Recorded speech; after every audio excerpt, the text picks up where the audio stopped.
follow, like, and share. So yun guys, pumunta nga pala kami ng Bulawan dahil meron kaming kukuhain. Malayo kasi pa yan lalakarin namin, kaya matatagalan pa kami. Pasensya na sa ingay dahil umuulan kasi dito guys. So yun guys, nakarating na kami sa Jamalag, kaya hindi kami pa nakarating sa Bulawan.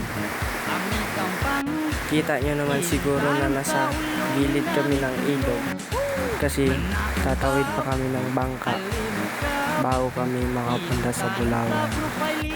So yun guys, pasensya na pala sa maingay na background ko kasi umuulan dito sa amin dahil ngayon ko lang na-edit to.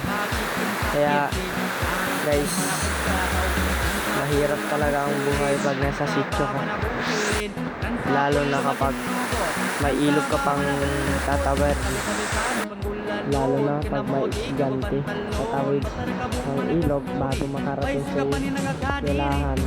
So yun guys, nakasakay na pala kami sa bangka. Nagutuman ng aking kasama kaya kumain na lang ng saging. Kaya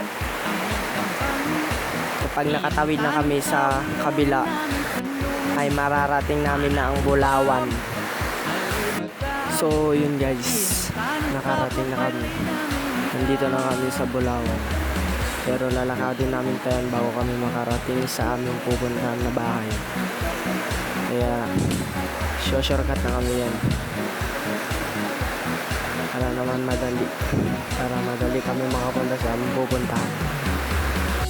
So yun guys, hindi ko na pala ipinakita sa inyo yung kabahayan dyan sa Bulawan dahil palubat na rin ang aking cellphone. Kaya hanggang dito na lang ang aking video.